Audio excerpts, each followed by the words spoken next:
Welcome to AE News. I'm Leila Masimwa. Here's the headlines. Donald Trump says he would sanction Russia if Putin does not negotiate on Ukraine. In a major development, the UN confirms over 2,408 trucks have entered Gaza during the ceasefire period. At least 76 people killed in a deadly blaze at Turkish ski resort. A national day of mourning declared in the country. The US Deep South is facing a powerful winter storm causing heavy snow, freezing rain and widespread disruptions. At least 9 deaths have been reported, along with flight cancellations, highway closures and power outages. A rare winter storm is wreaking havoc across the US Deep South, bringing snow, freezing rain, and Arctic temperatures to Texas, Louisiana, and surrounding states. At least 9 deaths have been reported due to the cold, including 4 from cold exposure, 2 in Texas and 2 in Georgia and Milwaukee. The storm has caused widespread disruptions, including highway closures, flight cancellations, and power outages. More than 2,000 flights were cancelled on Tuesday, with 3,000 more delayed, according to FlightAware flight tracker. Airports in Houston and Tallahassee have been shut down, and Port Houston closed its facilities as the storm continues. The National Weather Service has issued warnings for sharp temperature drops, especially overnight, which could worsen power outages and further disrupt travel. States such as Mississippi, Alabama, Georgia, and Florida are experiencing up to 25 centimeters of snow, with record snowfall reported in Louisiana, Alabama, and Florida. Northern parts of New York State are also affected, receiving up to 45 centimeters of snow. The storm is expected to continue impacting the region, causing significant travel and infrastructure challenges. US President Donald Trump said that he would likely impose sanctions on Russia if its President Vladimir Putin refuses to negotiate about ending the war in Ukraine. Trump said his administration was also looking at the issue of sending weapons to Ukraine. Trump gave no details on possible additional sanctions. The United States has already sanctioned Russia heavily over the war in Ukraine started in February 2022. If you had a competent president, which you didn't, the war wouldn't have happened. The war in Ukraine would have never happened if I were president. But that couldn't happen because the election was rigged. Well, we're looking at that. We're talking to Zelensky. We're going to be talking with President Putin very soon. And we'll see how it all happens. We're going to look at it very soon. One thing I do feel, the European Union should be paying a lot more than they're paying, because under Biden, I mean, we're in there for $200 billion more. Now, it affects them more than it affects us. We have an ocean in between, right? Little thing called an ocean. The European Union should equalize.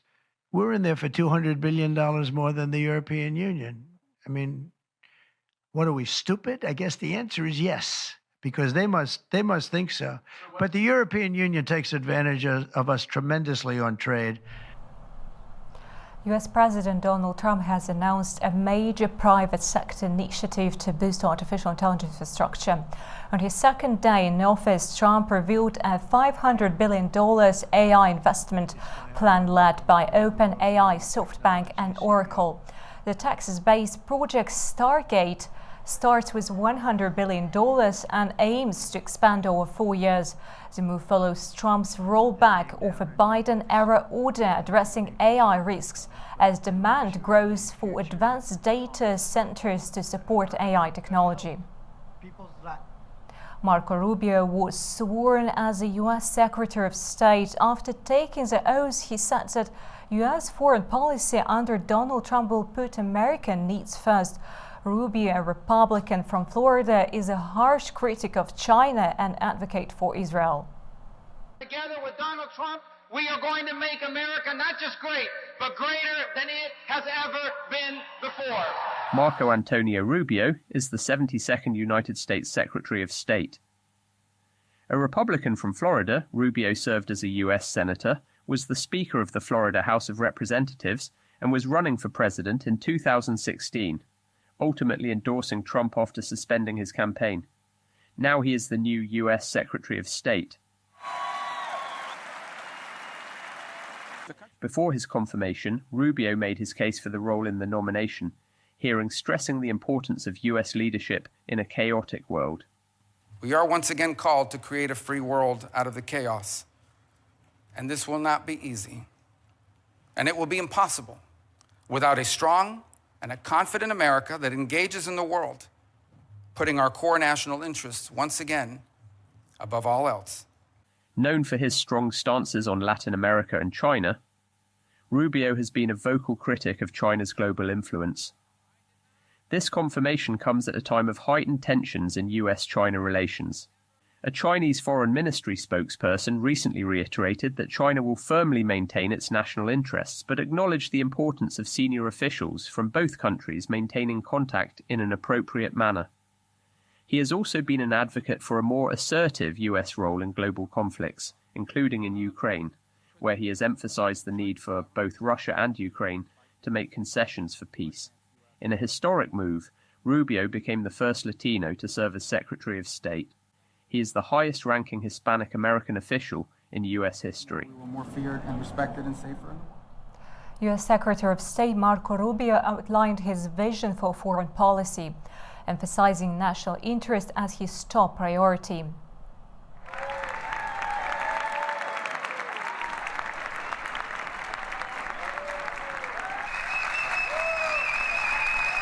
Speaking to State Department employees, Rubio pledged to make the department the centerpiece of a new demonstration.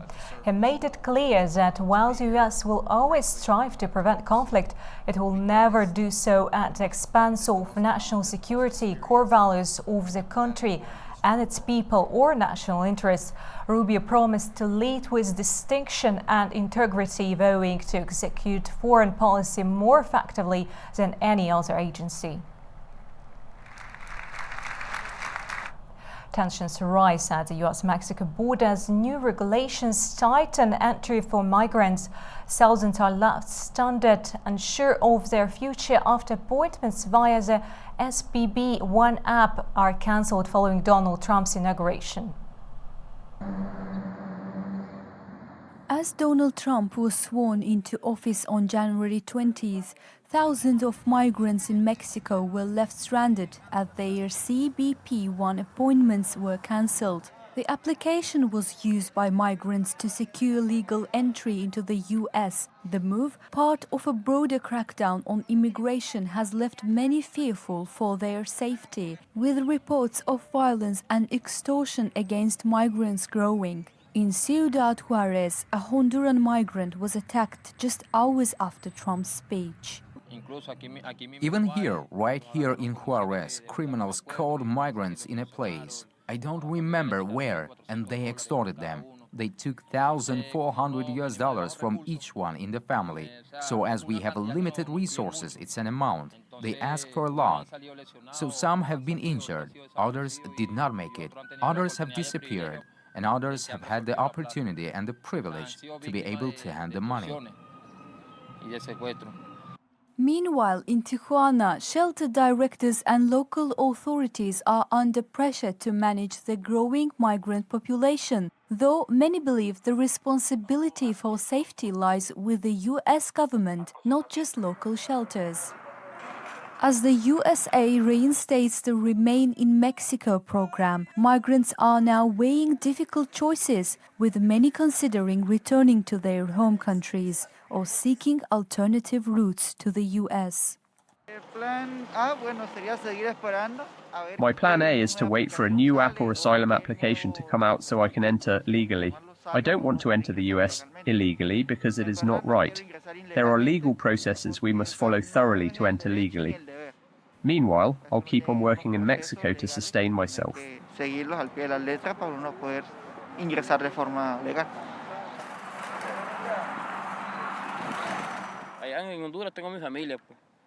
My family is back in Honduras. I've got no one here. I suffer because my family is far away. I go sometimes without eating. I was here because I wanted to cross to the United States, but since the CBP-1 application was cancelled, I have nothing to do here. Now I'm going to work for a couple of weeks to return to Honduras. Meanwhile, Texan authorities have expanded a buoy barrier along the Rio Grande. The installation of these buoys, which now extend over a kilometer, aims to block crossings, further complicating the situation for those seeking asylum. As the 2025 World Economic Forum continues in Davos, participants are raising concerns about the potential uncertainties tied to Donald Trump's return to the White House. His proposed tariff policies have sparked debates over their impact on the U.S. economy and global trade. Donald Trump has officially begun his second term as the 47th President of the United States after being sworn in on Monday at the U.S. Capitol. At the 2025 World Economic Forum in Davos, leaders, executives and policymakers are closely watching his administration's moves, particularly his repeated vows to impose new tariffs on trading partners. Attendees of the forum are voicing their thoughts on the potential economic uncertainty under the new administration, particularly regarding Trump's proposed tariff policies. I think he's proposing lots of tariffs. We'll see how much of that actually plays out. Often a lot of what he says turns out to be less dramatic than what he originally said. So we'll have to see. I think with his love of tariffs, that's really going to affect our U.S. economy, and then of course how imports and exports work, and that's definitely going to affect our relationships with other countries. I think there's going to be a lot of uncertainty for sure. I think he's already made statements very recently that I think have caused some fear that things will move very quickly after he's inaugurated. As the forum progresses, participants acknowledge that Trump's unconventional leadership style is adding another layer of unpredictability to an already complex economic landscape.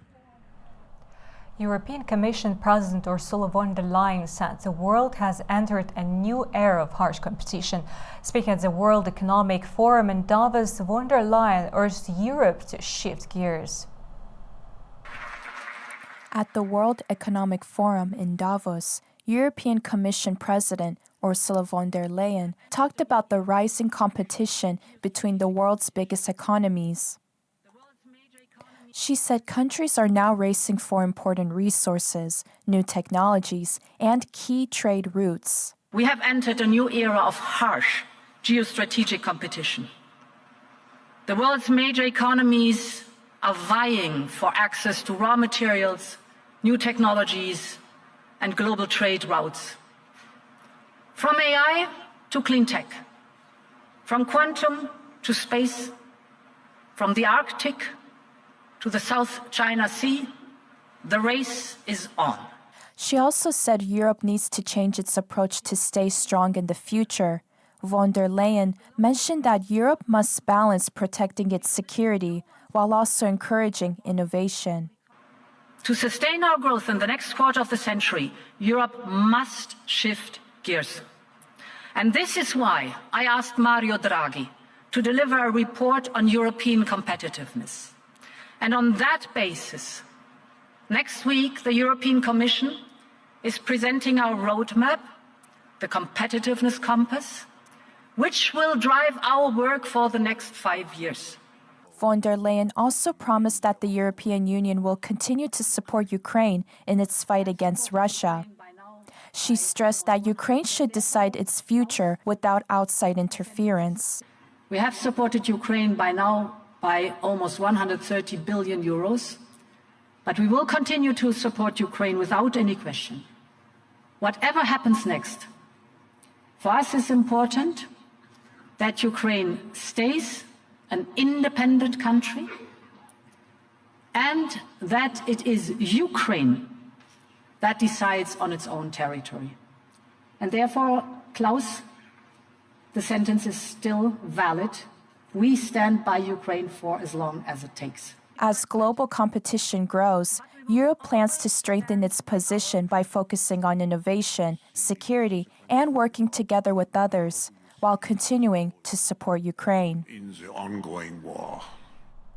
Nearly 900 aid trucks entered Gaza on Tuesday as a ceasefire between Israel and Hamas allowed critical humanitarian efforts to resume. Despite progress, challenges like damaged infrastructure and logistical hurdles persist, complicating relief operations.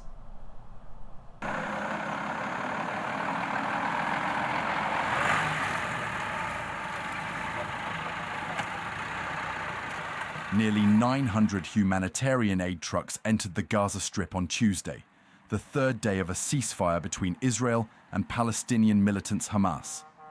A senior UN aid official for Gaza stated that so far there had been no apparent law and order issues. The latest arrivals bring the three-day total to more than 2,400 trucks entering the enclave. Throughout the 15-month war, the UN has described its humanitarian operation as opportunistic, facing challenges from Israel's military operations, access restrictions imposed by Israel into and throughout Gaza, and more recently, looting by armed gangs.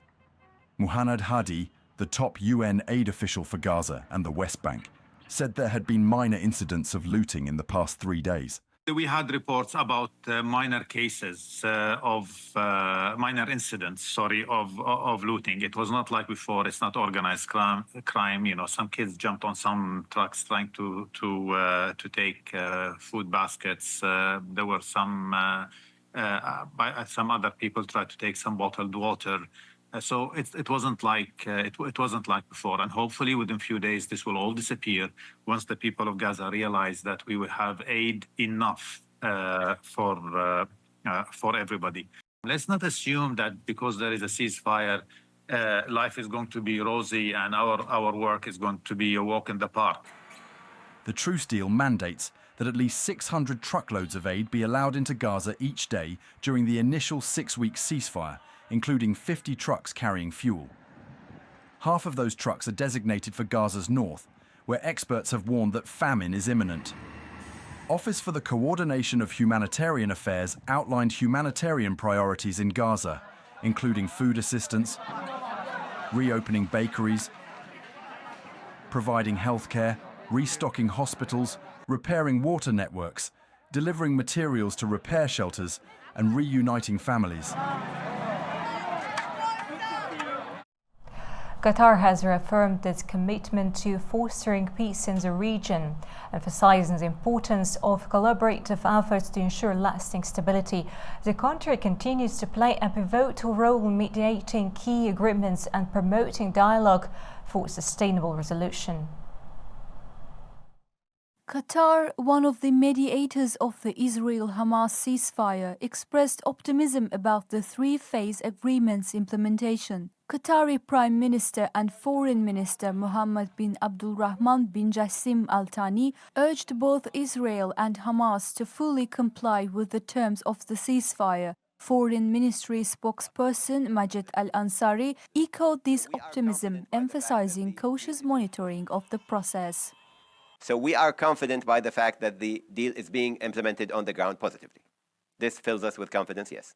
But of course it's a very careful confidence, where we are monitoring the situation, making sure that we deal with any report of breach immediately, making sure that we validate anything that we get from both sides, making sure that we have very clear lists and very clear technical information going from one side to another. Addressing Qatar's stance on normalizing relations with Israel, Al-Ansari underscored that such steps must be tied to resolving the Palestinian issue.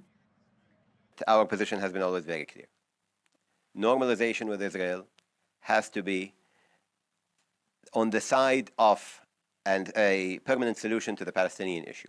And that will be through a two-state solution, and we have always been supportive of this. Al-Ansari also mentioned ongoing preparations for the second phase of negotiations alongside partner nations. 4 people were wounded in a stabbing attack in central Tel Aviv. According to Israeli emergency services, the attacker was reportedly neutralized by police, but no further details on their identity or condition have been released.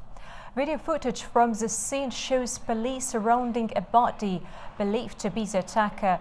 All 4 victims with injuries ranging from moderate to minor were rushed to nearby hospitals.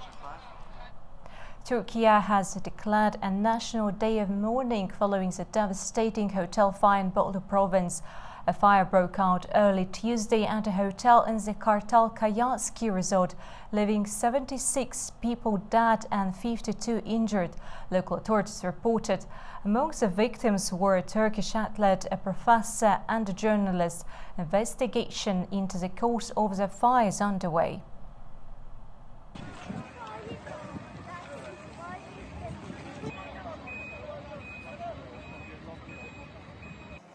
The fire started late at night at the Kartal Kaya ski resort hotel. The incident forced guests to jump from windows during the night, one of the witnesses told local media. Footage showed rescue teams battling flames and smoke that engulfed the 11-story building of the Grand Kartal Hotel, where the fire occurred. According to officials, the wooden-fronted hotel housed 234 guests at the time. The fire coincided with the start of a 2-week school holiday, a period when skiing enthusiasts from Istanbul and Ankara frequently visit the Bolu Mountains. Authorities have stated that the cause of the fire is under investigation. It's been reported that more than 250 rescuers were at the scene. The cause of the fire remains unclear. Justice Minister Yilmaz Tunç announced that a judicial investigation involving 6 prosecutors and 5 experts has been launched. Efforts to control the fire and conduct investigations are ongoing, while the identities of the victims have yet to be released. Meanwhile, the president of Azerbaijan, Ilham Aliyev, has sent a letter of condolence to President of the Republic of Turkey, Recep Tayyip Erdogan, regarding a tragic fire at a hotel. 9 people was arrested in Turkey in connection with deadly fire at the Grand Kartal Hotel in the Kartal Kaya ski resort, which claimed lives of 76 people. The arrest, confirmed by Interior Minister Ali Yerlikaya on Wednesday, includes the hotel's owner amid growing concerns over safety measures. The government has appointed 6 prosecutors to lead the investigation into the blaze, which is believed to have started in the restaurant area of the 12-story hotel in the Bolu Mountains. China installed a record amount of renewable energy last year, data from the National Energy Administration showed. The country is the world's biggest emitter of the greenhouse gases scientists say drive global warming and climate change. Beijing has committed to bring carbon emissions to a peak by 2030 and to net zero by 2060. China, the world's second-largest economy, added around 277 gigawatts of solar last year, an increase from the 217 gigawatt added from the previous year, the National Energy Administration said in a statement. It also expanded its wind power by nearly 80 gigawatts.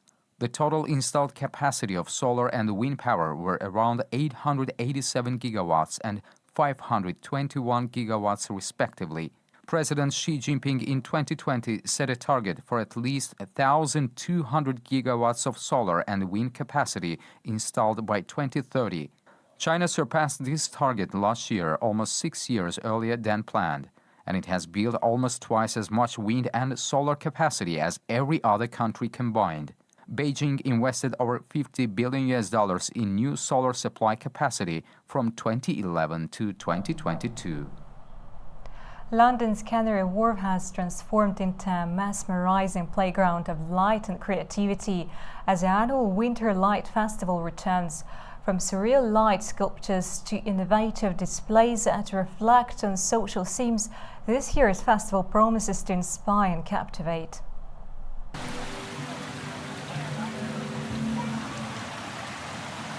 A trail of 12 dazzling new artworks by artists from across the globe was unveiled in London's Canary Wharf Financial District on Tuesday for the annual Winter Lights Festival.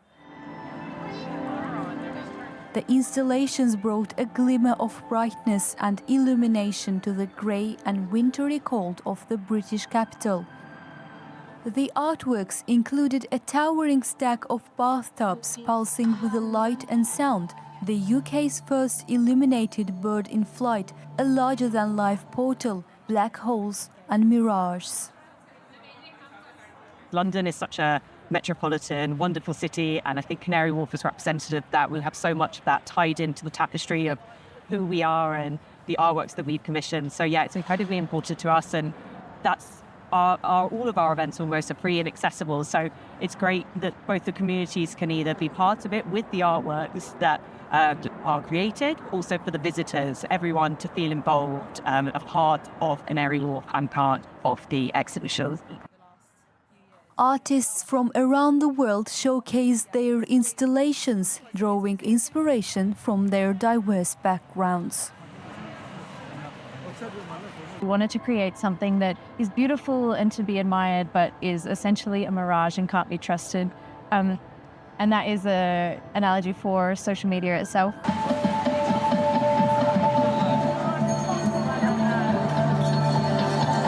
One of the biggest challenges for us was to tell stories of our elders, especially our mothers, our aunts, our grandmas, people who migrated from Bangladesh to here. And so the biggest challenge for us was to celebrate them. This year's festival, which features 4 artworks never before seen in the UK, will run until February 1st. That's all for now, but don't go anywhere. Stay tuned to ANNAL News for more exclusive updates. We'll be back soon.